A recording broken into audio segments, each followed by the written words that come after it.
Okay. Okay, we're back. We'll call the meeting back into order at 10:37. Next up on the agenda is I can hear your water running. Special harvest request for the men's Q care, and you're requesting 6 deer. There you go. And what the whole request is for it is to teach our residents at the acute care to how to dress deer, and of course the meat will be distributed throughout the community. I think they're looking at smoking, they're looking at canning, they're looking at other ways of how to prepare the deer meat. So that's something I think that if council wants to let these young men and men work with our deer and harvest permits. We motion on the table for this. The only thing is that they didn't know if our officers could get them, and they were wondering if maybe somebody in the village could help them. I seen it on the email. And it said, Yeah, I mean, either way, I mean, if it's not the officers, we can get someone, we can designate people to go harvest.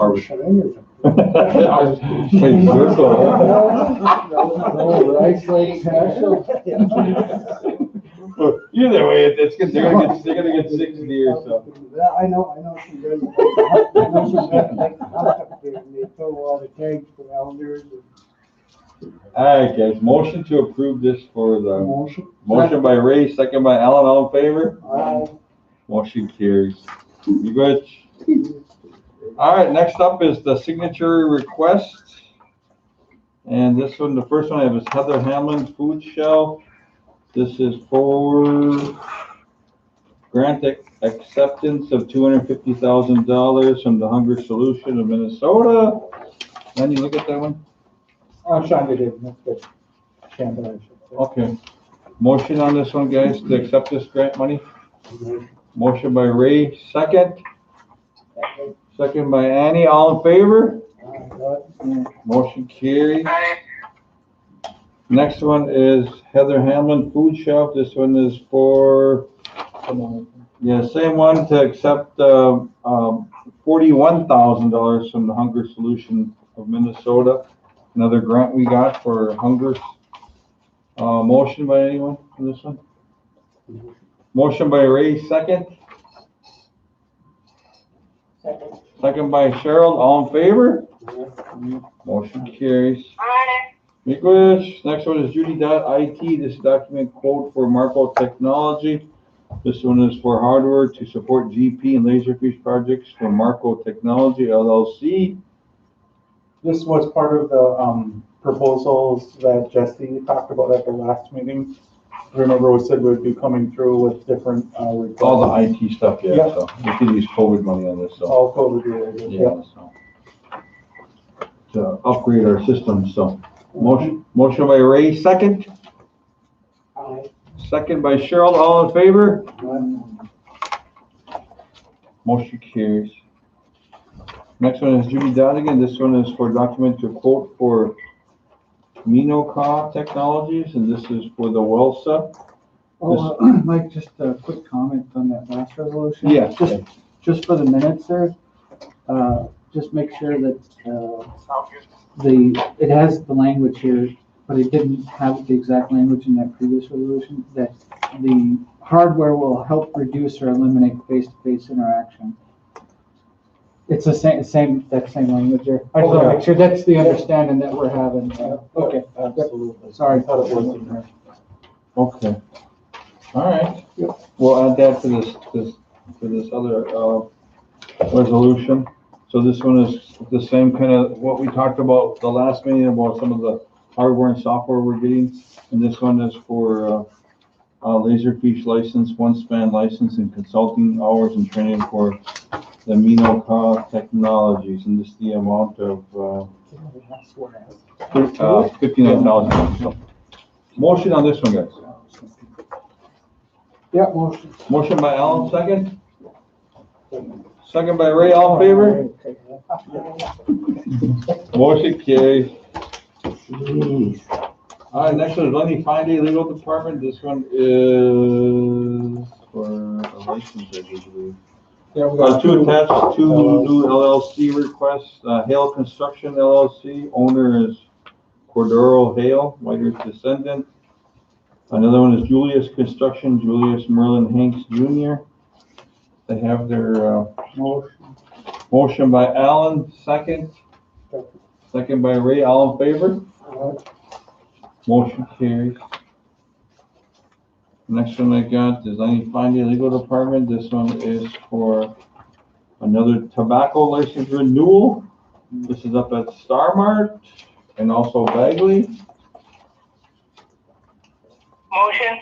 Motion by Kathy, second. Second by Annie, all in favor? Aye. Motion carries. Next is Lundy Fine Day. This one is for another license. This one is for, please attach to business renewal license. This is for the White's Mobile Market. And also Jesse Bartritz, Everything Art. Motion by Alan, second. Second by Cheryl, all in favor? Motion carries. Next one is by MacArthur, Lisa, Finance, For the, Rice Lake parking lot. the Rice Lake parking lot. So I have a question on the source of funds, I don't know. Yeah, you want to tell them? What you're saying? Yep, it's the Indian Health Service Oh, yeah. funds that would pay for it, and then Lisa bills for the service after it's complete. So we're gonna pay for it upfront in the general, but We'll get reimbursed. we're reimbursed, yeah. Okay, motion? Motion by Ray, second. Second by Alan, all in favor? Motion carries. Me good. Next one is Reagan Hendrickson Child Support Service Agreement. This is, changing the debit cards that they use for child support payments. The credit union's not gonna do them after December 31st, so they need to have a new vendor provide the service. Yeah. And they're working with someone who works with other tribal child support companies throughout, or programs throughout the country. Motion by Alan, second. Second out there. Second by Cheryl, all in favor? Motion carries. Next one is Chris Manny, Mental Health. This one is for a grant. This is a grant that was previously submitted, but there was a mistake on the letter of attestation, and so they just need, or the chairman's signature wasn't on the letter of attestation, so they just need to update it and get your approval to. Motion by Alan, second. Second by Ray, all in favor? Motion carries. Be good. Next one is Clinton Alexander. This one is for a continuation, requesting for grant amendment. Grant amendment with DHS, yeah, to keep providing the HIV prevention services. Motion by Alan, second. Second by Cheryl, all in favor? Motion carries. Me good. Next one is Pat Butler. Oh, it's a big one. Yeah, this is, the council had actually already approved the AFA back in July with IHS. This is just finalizing the signatures on it. Motion by Alan, second by Raven, all in favor? Motion Okay. carries. Now here it gets a little tricky. We have a bunch more to do, but I don't have copies. Okay. All right, the next one is, we got a series of requests from White Enterprises for COVID-related CARES Act money. The first one is for sanitation, they need to do, a cap first equipment finance lease agreement for a new hook truck, which will be for $361,000.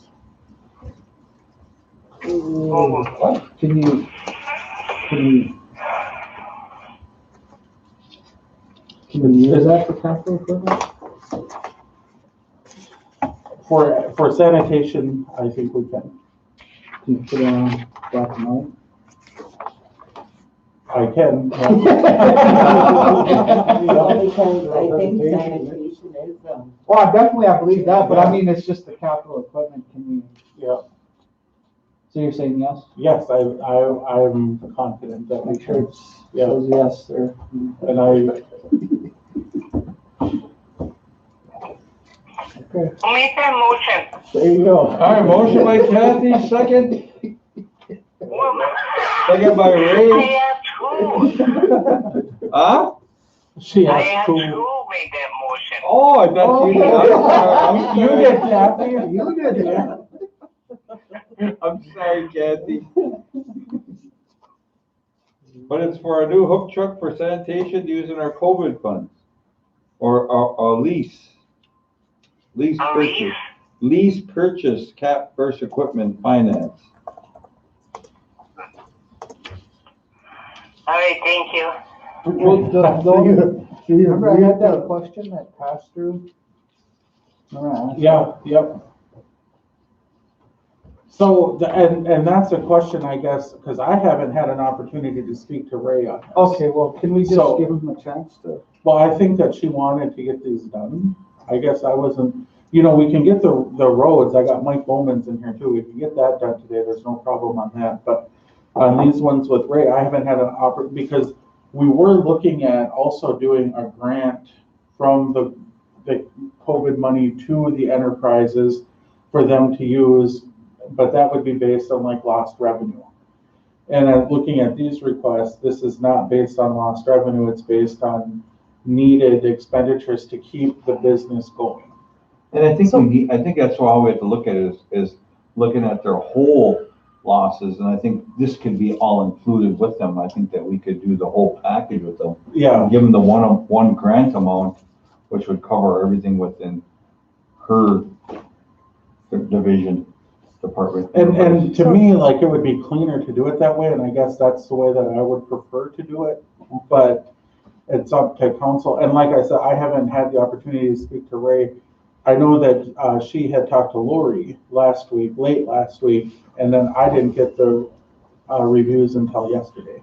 So if I may, Chairman? Mhm. So Ray is available if we want to call her and get her on the call, but she did discuss the difference between leasing the equipment versus purchasing the equipment. And I think the idea was to present all of her needs as that business to continue on with business because their equipment is broke down or not in use and they need to continue on. So I believe the request is in a whole. The reason why it's coming in because it's time sensitive, in order to purchase some of these things and have them on site before that December 30th date, we'd have to place that order. So we would need that permission to move forward. Could we do it just like IHS, just approve and use her in general, they get reimbursed back from her? I don't know, could we do something like that? Well, if you can, if you have the money, I guess that's. Well, I want to do it, I would like your opinion on it, that's all. Yep. Yeah. Well, and I have looked at all of these, and I'm confident that if you want to do this direct, the council, they all fit within the guidelines. But that doesn't answer the larger question of stepping back and saying, how do we want to handle enterprises with COVID money as a whole? Well, like the difference between the direct application and the grant would be, the grant would be by provision, etc. It'd be clearly defined, whereas a direct application would be, you're doing something similar, however, the question that isn't entirely clear to me is, because it's a revenue generating organization, and that this is a revenue generating piece of equipment. Here's That's the biggest distinction between doing a direct like what it did with gaming versus doing a grant. Is when you do a grant, you have the business that's generating revenue will have far less restrictions on it, on how they're able to use the funds. Yeah. Because when you do a grant, what you're basically doing is you're saying, okay, business, in order for you to operate, we're going to give you this grant, but it doesn't have the same strings attached to it that all the guidelines have that have come from the Department of Treasury, the FAQs and the guidelines, because there's more leeway then for the business to say, okay, I got this money because of lost revenue. Now I'm gonna use this money to pay this person, to buy this equipment, to do this, to keep my business viable for the course of the pandemic. But if you're gonna do a direct allocation or direct fund from the government to this business, what it's doing is that you have those same restrictions that are all outlined in the guidelines and the FAQs from Treasury.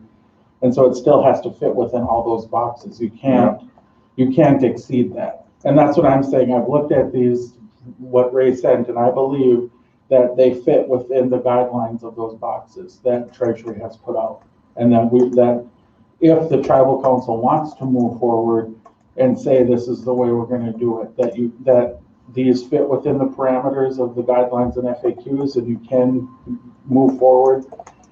But then the question is, well, then does that foreclose us from giving them a grant for lost revenue, giving enterprises a grant for lost revenue? And that's a question that I need to go back and look at because I don't know. Could just give them a couple days, man. Yeah, and I think that like what Lenny's describing is something I think that it's important because I think with this is the part of the provisions that you talked about is with the COVID money is that we audit ourselves. So when we audit ourselves and given a grant to enterprises, I think it justifies us because of the losses that they've seen in the past 3 years. It's been they've been taking a tumble with bad equipment, with broke down equipment, man hours, with overtime of fixing and welding a truck, trying to get it back on the road for the next day to pick up garbage, to our lumber being, we can't get lumber in time because of the lumber shortage that's out there. So we're losing business because of our lumber, our housing, our contractors that are using lumber and materials over at these big sites like our clinic over here. They don't have the capability of getting the material up there because of everyone is just such a shortfall. So we're losing money because of COVID. Yeah. So this is the whole thing is like we're talking about is if we do just a lump sum grant to them based on their projected losses from those previous years and this year, I think it's easier for us to justify of giving them a lump sum to fix what went wrong over there. Exactly. Yeah, And that was my understanding, the direction that we were gonna go. Yeah, but what you're saying is if we do this method, we go this way, well, it becomes less clear that we can give the grant then. So I think we need to lump it all together. I think it should be under the whole grant thing. And that would be my. Just give them a couple days. Could you take a couple days? Yeah, I'd be very happy. Please call special, just. Yeah, we can do it on the phone. Where's the Mike Bowman? The next one is Mike Bowman, and this is for the roads up in Rice Lake, and I'll just read you the appropriate part of the resolution. Whereas the White Earth Housing Authority has secured funds under the CARES Act to develop 12 homes to address the need of overcrowded conditions to help alleviate the conditions that promote the spread of COVID. And whereas additional funds are required to mitigate COVID conditions such as access road, water and sewer for the 12 homes to reduce face-to-face interaction. Now therefore be it resolved, the White Earth Reservation Business Committee hereby authorizes $399,812.50 from CARES Act funds to construct an access road, install water and sewer facilities for 12 homes to alleviate overcrowded conditions and reduce the imminent threat of coronavirus. Motion on that one, guys. Motion by Ray, second. Second by Cheryl, all in favor? Motion carries, that's a good one. Yeah, that's good. I think that fits right into the. Yep. And then the last one we have is the letter that Barb sent yesterday on responding to Secretary Mnuchin. This is just for the CARES Act bill.